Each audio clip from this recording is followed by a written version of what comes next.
My 35-year-old son, Mark, stood in the center of my dining room with a thick leather binder tucked under his arm, looking at me with a mixture of practiced pity and impatient arrogance. He had brought his wife, Vanessa, and a man in a sharp gray suit who was introduced as a private real estate evaluator. "Dad, we need to sign the final conveyance papers today," Mark said, his voice measured, smooth, and utterly hollow as he laid 3 heavy document packets onto the polished oak table I had hand-carved 30 years ago. "The farm is 300 acres. You're 68, your knees are shot, you're living here alone since Mom passed, and the equipment maintenance is eating up your retirement. Vanessa and I have already signed the agreement with the Regional Agricultural Syndicate. They're taking over the property management on Monday. We booked a suite for you at the Green Valley Assisted Living Center starting the 1st of next month." Vanessa stepped forward, placing a cold, manicured hand on my forearm, forcing a sweet, practiced smile. "It's for your own good, Henry. You've worked hard enough. Mark is your only son. It's time to let him take over the family legacy before you run it into the ground." I looked at my son, the boy I had taught to drive a tractor in the high summer sun, the boy whose college tuition had cost me 40 acres of prime timberland, the boy I had loved more than my own life. I looked down at the signature line on the deed transfer form, where my name was already printed beneath a corporate transfer seal. "Mark," I said, calm, steady, and devoid of anger, "you spent 6 months planning this. You brought lawyers, evaluators, and moving quotes. But in all that time, son, did you ever actually check who owns this land?" Mark chuckled, a short, condescending sound that echoed uncomfortably off the wood-paneled walls. "Dad, don't start this. Grandfather bought this property in 1954. You inherited it when he died in 1991. The tax bills come in your name. I'm your sole legal heir. Don't make this embarrassing for yourself in front of Mr. Vance." What Mark didn't know, what his expensive city lawyers and greedy ambitions had completely overlooked, was that he was standing on the precipice of a devastating truth that had been locked in a county vault for nearly 40 years. To understand how my only son went from arrogantly ordering my eviction to standing in a packed county courtroom, pale, shaking, and staring at a land record that shattered his entire life, you have to understand the slow, heartbreaking trap he had built around me. My name is Henry Holloway. For 45 years, I operated Holloway Valley Farm, a 300-acre expanse of rolling hills, black soil, and ancient oak trees in Western Virginia. My late wife, Evelyn, and I had poured our blood, sweat, and youth into every square foot of this dirt. When we started, the farm was drowning in debt, the soil was depleted, and the old farmhouse was falling apart.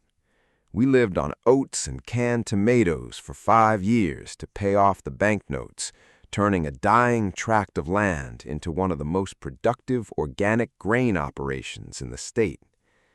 When Evelyn passed away 4 years ago from sudden heart failure, a part of me went into the ground with her. The house became too quiet, the mornings too long, but I kept working. The land was my anchor, the physical monument to everything Evelyn and I had suffered for. Mark was our only child. He had moved to Richmond 10 years prior, taken a high-paying job as a corporate logistics manager. He married Vanessa, a woman whose appetite for country clubs, designer clothes, and luxury vacations far outstripped Mark's salary. I never judged them. When they asked for money to help with the down payment on their townhome, I wrote a check. When Vanessa wanted a new European sedan, I sold a backup harvester and handed them $40,000. I thought I was being a good father. I thought love meant giving until your hands were empty. The betrayal didn't begin with a loud argument. It began with fake kindness. 8 months ago, Mark started visiting the farm every weekend. At first, I was deeply moved. He would sit on the porch with me, bringing fresh coffee, asking about my health, and walking through the barns. "Dad, you look tired," Mark had said one evening as we watched the sunset over the western ridge. "You shouldn't be slinging 50-pound feed bags at 68. You've earned a rest." "A farmer doesn't rest until he's under the grass, Mark," I smiled, tapping my heart. "Working this land keeps my blood moving. It keeps your mother close to me." "I know, Dad," Mark had replied, his tone warm and reassuring. "But what if something happens to you out here alone? What if you fall? I think we should set up a power of attorney just for emergency medical decisions and utility bills. That way, if you get a bad flu, I can make sure the farm insurance gets paid on time." It sounded reasonable. It sounded like a son caring for an aging father. A week later, Mark brought over a notary public and a thick stack of papers. He flipped through the pages quickly, pointing at yellow sticky notes. "Just sign here, Dad, and here," Mark had said, handing me a pen. "It's just standard administrative authorization." I trusted my son. A father shouldn't have to audit his own child, so I signed where he pointed. That signature was the first strike of the axe against my tree. Within 2 months, the subtle shifts began. I went to the local agricultural supply store in town, run by my lifelong friend Thomas Miller. When I tried to charge my seasonal fertilizer bill to my farm account, Thomas looked down at his computer screen with a deeply troubled expression. "Henry," Thomas said softly, leaning over the counter so the other farmers wouldn't hear, "I can't process this. The account's been restricted." I frowned, leaning against the wooden counter. "Restricted? What are you talking about, Thomas? I've had an open credit line here since 1985. It says here that Mark Holloway was added as the primary managing authority under a full durable power of attorney 6 weeks ago. He issued a directive freezing all farm supply purchases over $500 without his written consent." A cold spike of adrenaline shot through my chest. He froze my account? I called Mark immediately from the parking lot. His voice was smooth, patronizing, and completely unbothered. "Dad, calm down," Mark said, sighing as if he were dealing with an unruly child. "I noticed you were planning to buy $20,000 in organic fertilizer. That's an absurd expense for a farm that isn't turning a high enough profit margin. I'm just managing the cash flow. If you need something small, just text Vanessa and she'll order it on Amazon." "Mark, you don't buy farm fertilizer on Amazon," I said, my hand trembling against the steering wheel. "Planting season starts in 3 weeks. If the fields aren't prepped, we lose the entire corn yield." "We're reevaluating the farm's operational direction, Dad. Don't stress your heart over it. Let me handle the business side." He hung up before I could answer. I sat in my truck, watching the rain beat against the windshield, a sickening realization blooming in my bit. It wasn't about my health. It wasn't about helping me rest. My son was systematically cutting off my limbs so I couldn't run my own life. 3 weeks later, I woke up at 5 in the morning to the heavy rumble of diesel engines outside my bedroom window. I pulled on my boots and walked out onto the porch to find 2 massive flatbed commercial trailers parked in my yard. 3 men in high-vis vests were attaching chains to my 1998 John Deere tractor, the machine I had maintained meticulously for 25 years. "Stop right there!" I yelled, stepping off the porch. "What do you think you're doing with my equipment?" The driver stepped forward, holding a digital tablet. "Are you Henry Holloway? We're from Mid-Atlantic Farm Auctions. Mark Holloway listed this tractor, the seed drill, and the 2 commercial combines for liquidation sale. We're here to haul them to the Richmond auction yard." My head began to spin. I felt the air leave my lungs. "He sold my combines? Those combines are paid for. They belong to this farm." "He provided a certified power of attorney and a bill of sale signed by the managing trustee, sir," the driver said, looking uncomfortable. "We have a legal order to load them." I didn't argue with the driver. He was just doing his job. I walked straight into my house, picked up the landline, and called Mark. When he answered, I kept my voice low, hard, and steady. "Mark, why are auction trucks hauling my combines out of my driveway?" There was a long pause on the other end. When Mark spoke, the warm filial concern was entirely gone. His voice was sharp, arrogant, and icy. "Because the farm is an obsolete money pit, Dad," Mark snapped. "I spent 4 hours reviewing your tax returns from the last 3 years. You're netting $40,000 a year on a property worth $4 million. That's economic insanity." "It's not about the net profit, Mark," I said, tears of frustration burning my eyes. "It's a family farm. It kept a roof over your head when you were growing up." "Well, times change," Mark shouted. "Vanessa and I have opportunities in Richmond. I'm being considered for a senior partnership at my logistics firm, but it requires a $700,000 capital buy-in. Do you have any idea what we can do with $4 million? We can buy a waterfront home in Virginia Beach, secure my partnership, and put your grandchildren through private Ivy League prep schools." I gripped the phone so hard my knuckles turned white. "You're liquidating my life's work to buy a partnership and a beach house?" "It's my inheritance anyway, Dad," Mark hissed, dropping all pretenses of kindness. "You're 68. What do you need 300 acres for? To sit alone in a dusty house, staring at Mom's old pictures? You're being selfish. I've already spoken to a development group called Apex Land Solutions. They're buying the whole 300 acres for commercial rezoning. The deal closes in 45 days. "I will never sign those deed transfers, Mark," I said, every word dripping with absolute resolve. "Never." Mark let out a bitter, cold laugh. "You won't have a choice, Dad. Dr. Harris, a private physician Vanessa recommended, reviewed your medical files from your knee surgery last year. He's prepared to sign an affidavit stating you're exhibiting early-stage cognitive decline and spatial disorientation. If you don't sign the voluntary transfer papers, I'll file for an emergency court conservatorship and have a judge declare you legally incompetent. You'll be placed in a secure care facility, and I'll sign the deed as your legal guardian anyway. Save yourself the humiliation." The line went dead. I sat down at the kitchen table, staring at the empty wall where Evelyn's favorite watercolor painting hung.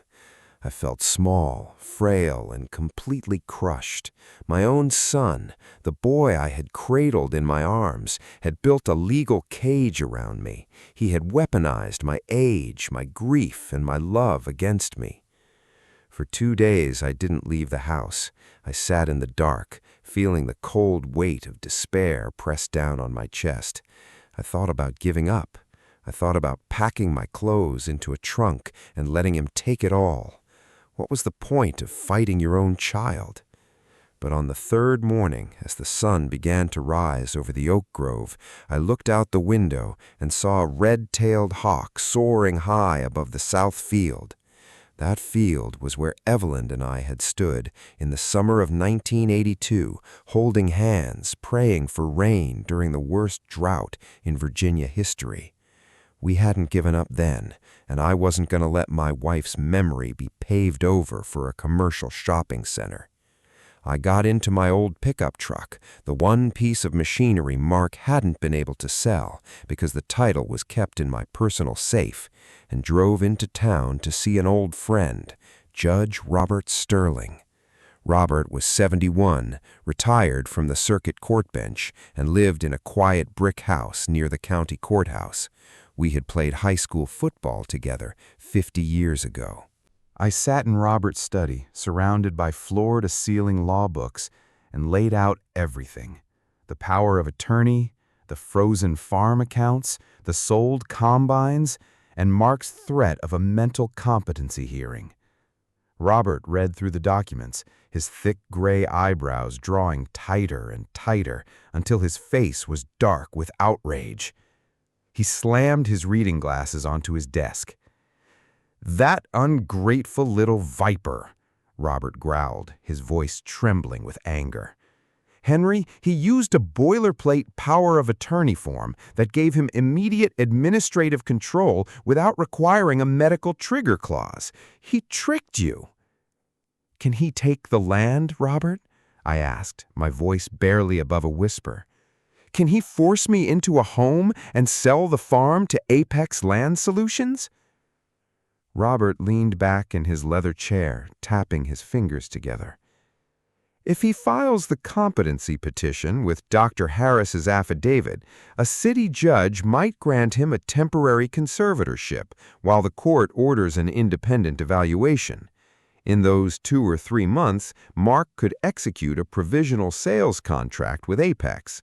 Even if we fight it later, the land could be tied up in litigation for a decade, and you'd be forced to pay hundreds of thousands in legal fees using frozen assets."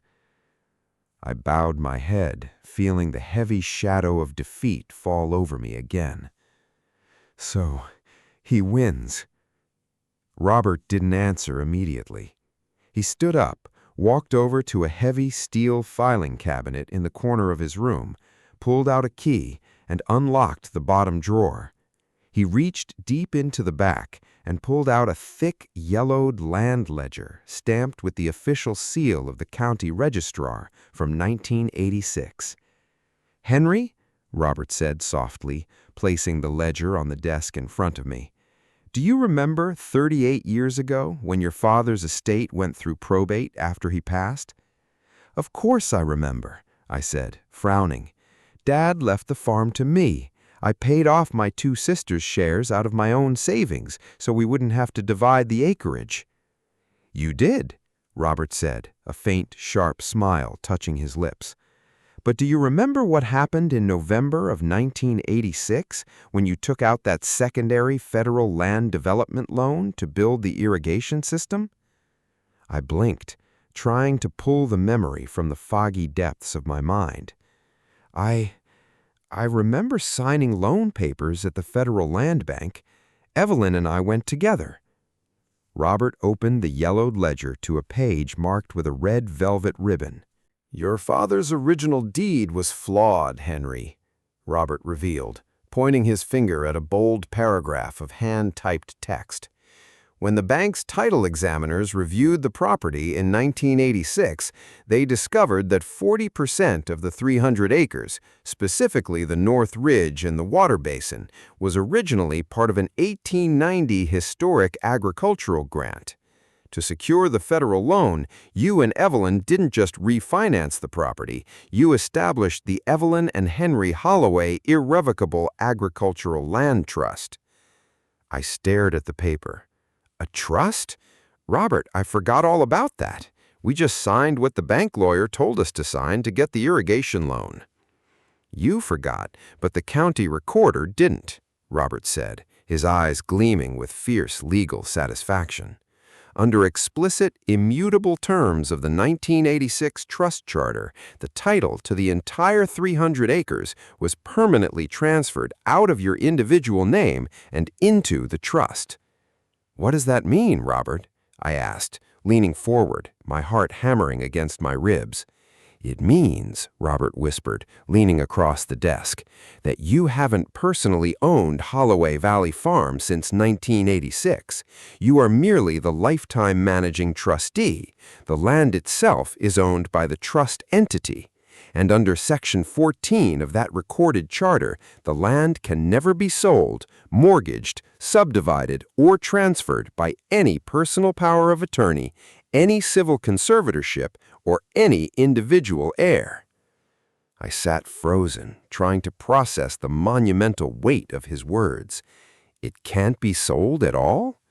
It can only be transferred upon your death and only to a direct biological heir who has maintained a registered, full-time agricultural residency on the property for at least 7 consecutive years prior to your passing. Has Mark ever lived on the farm as an adult? No, he moved to Richmond the day he graduated college. Robert let out a low, victorious laugh. Then Mark is not an eligible beneficiary. If you pass away, or if anyone attempts an illegal corporate acquisition, the entire 300 acres automatically escheats to the Virginia Agricultural Land Conservancy as a permanent, undeveloped nature preserve. A sudden, overwhelming wave of relief washed over me, so intense that tears welled in my eyes. But then, a dark thought struck me. Robert, Mark has already accepted a $200,000 cash deposit from Apex Land Solutions. He told them he holds full authority to sell. Robert's smile turned into something lethal. Then Mark has committed wire fraud, real estate misrepresentation, and illegal conversion of trust assets. He signed a contract to sell land he does not own, using a power of attorney that has zero legal jurisdiction over a 1986 irrevocable trust. "What do we do now?" I asked. Robert closed the ledger with a heavy, definitive thud. "Now, Henry, we let Mark walk straight into his own trap." For the next 2 weeks, I played the part of a broken, defeated old man. When Mark called to demand that I pack my clothes, I answered in a weak, trembling voice. I told him I was tired. I told him I couldn't fight him anymore. I let him believe that his threats of declaring me mentally incompetent had terrified me into absolute submission. Mark was ecstatic. Arrogance blinded him completely. He immediately scheduled the final contract signing for Friday afternoon at my dining room table. He invited the lead acquisition officer from Apex Land Solutions, his private evaluator, and his wife, Vanessa, to witness what he believed was his ultimate victory. That brings us back to where this story began. Mark lay the 3 heavy document packets onto my oak table, looking at me with cold triumph. "Dad, we need to sign the final conveyance papers today. It's time to let me take over the family legacy." Vanessa smiled her fake, polished smile. "It's for your own good, Henry." I set the pen down on the table. I looked up at my son, then at Vanessa, and finally at Mr. Vance, the corporate evaluator from Apex Land Solutions. "Mark," I said softly, my voice ringing clear and steady in the quiet room. "Mark, you spent 6 months planning this. You brought lawyers, evaluators, and moving quotes. But in all that time, son, did you ever actually check who owns this land?" Mark chuckled condescendingly. "Dad, don't start this. Grandfather bought this property in 1954. You inherited it. I'm your sole legal heir." "I don't own this farm, Mark," I said quietly. Mark frowned, his patience visibly snapping. "Oh, stop playing word games. You own it. The tax bills are in your name, and my power of attorney gives me the right to sign for you." "I don't own it," I repeated, leaning back in my chair and crossing my hands over my chest. "And neither do you." Before Mark could shout, the front door opened. Robert Sterling walked into the dining room, accompanied by the chief deputy of the county sheriff's department and the county land registrar, holding a red-bound legal portfolio. Mark spun around, his face turning pale. "What is this? Who are you people? Dad, what did you do?" Robert Sterling stepped up to the table, completely ignoring Mark, and placed the red portfolio directly in front of Mr. Vance, the acquisition officer from Apex Land Solutions. "Mr. Vance," Robert said in his deep, authoritative judicial tone, "I am Judge Robert Sterling, legal counsel for the Evelyn and Henry Holloway Irrevocable Agricultural Land Trust, established and publicly recorded in 1986 under Deed Book 412, page 88. Mr. Vance frowned, quickly opening the portfolio and scanning the certified court documents. His eyes widened in immediate shock. "An irrevocable land trust? Wait, this property isn't held in fee simple by Henry Holloway?"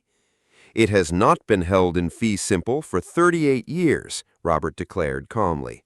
"Henry Holloway is merely the lifetime managing trustee. He does not have the legal power to sell this land, nor does any individual power of attorney executed by him have any legal standing over trust assets." Mr. Vance's head snapped toward Mark, his face turning red with sudden rage. "Mark, what is the meaning of this? You provided our legal team with an affidavit stating your father was the sole fee simple owner." No, that's impossible. That's an old paper. My power of attorney overrides old documents." "A power of attorney cannot override a third-party irrevocable land trust created 40 years ago, you arrogant fool," Robert snapped, slamming his hand onto the table. "And furthermore, under Section 14 of this recorded charter, because you have never maintained an agricultural residency on this farm, you are legally disqualified from ever inheriting a single square inch of this property." "Disqualified!" Vanessa shrieked, clutching Mark's arm, her voice cracking into high-pitched hysteria. "What do you mean, disqualified? We've already spent $70,000 of the deposit on our Richmond townhome renovations." The room seemed to explode into chaos. Mr. Vance stood up, jamming the documents into his briefcase. "Mark Holloway, you accepted a $200,000 corporate deposit under false pretenses and executed a fraudulent land contract. Our legal department will be filing criminal charges for corporate wire fraud and civil recovery by 5 o'clock today." "Wait, Mr. Vance, please," Mark begged, his voice high and panicked as he chased the corporate officer toward the front door. "We can fix this. We can challenge the trust in court. Dad, tell him you'll void the trust." I sat at the table, watching my son unravel. The emotional power shift was absolute. The arrogant, cold man who had tried to put me in an institution 3 minutes ago now was a broken, desperate liar, begging for a miracle that didn't exist. "I can't void the trust, Mark," I said softly, my voice filled with a quiet, devastating sadness. "It's irrevocable. Your mother and I made sure of that 40 years ago to protect this land from people exactly like you." Mark stopped dead in his tracks. He turned around slowly, looking at me with eyes filled with wild, unadulterated horror. "Dad, please," Mark whimpered, stepping back toward the table, his designer clothes dragging on the floor. "Dad, please," Vanessa cried out, falling to her knees by the table, her designer clothes dragging on the floor. "We're family. You have to save us." "Family doesn't try to declare their father insane to pave over your mother's memory," I said quietly. I looked at the chief deputy standing by the door. "Deputy, please escort these people off trust property. They are officially trespassed." Mark screamed my name as the deputy grabbed his arm, leading him and the hysterical Vanessa out into the driveway.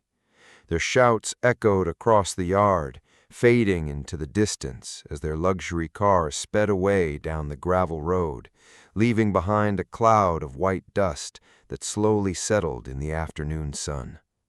Silence returned to the farm. The legal fallout was swift and merciless. Apex Land Solutions sued Mark for $200,000 in cash restitution, plus $300,000 in punitive damages for corporate fraud. To avoid state prison for grand larceny and wire fraud, Mark was forced to execute an immediate plea agreement. He lost his corporate job in Richmond, sold his townhome at a massive loss to pay off the developer's deposit, and was placed on 5 years of strict criminal probation. Vanessa filed for divorce 4 months later, taking what little remained of their personal savings. Mark tried to call me twice from a restricted number a year later. He left a voicemail weeping, begging to come back to the farm, promising he had changed. But I never called back. The trust was gone. The bridge had been burned down to cold black ash. Some betrayals are so deep, so unnatural, that no apology can ever stitch the wounds back together. 2 months after the court confrontation, Judge Robert Sterling helped me petition the court to void all unauthorized equipment sales. With the help of the local sheriff, we recovered my John Deere tractor and my combines from the auction house, returning them to the big red barn where they belonged. One quiet evening in late October, the autumn air was crisp and cold. I finished my evening chores, closed the heavy wooden barn doors, and walked up the hill to the farmhouse. The porch lights cast a warm golden glow across the front yard. I made a fresh pot of coffee, walked out onto the porch, and sat down in my wooden rocking chair. Beside me sat an old, framed black-and-white photograph of Evelyn, taken the day we finished building the main barn in 1980. She was wearing a plaid shirt, smiling brightly, holding a bundle of wheat against her chest. I set my coffee mug on the small table, picked up the frame, and gently wiped a speck of dust off the glass. "The land is safe, Evelyn," I whispered into the quiet, starlit night. "Nobody is ever going to pave it over." A gentle autumn breeze rustled through the tall oak trees in the yard, carrying the sweet, earthy scent of damp soil and fallen leaves. I had won the battle.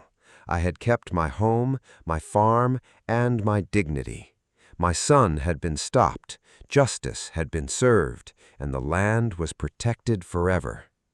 But as I sat alone on the porch, listening to the crickets singing in the south pasture, I felt a quiet, lingering ache in my chest that time would never fully heal. Winning against your own child isn't a victory. It's just a lonely house, an empty chair, and the heartbreaking realization that you can protect your land from the whole world, but you can never protect your heart from the greed of the child you raised.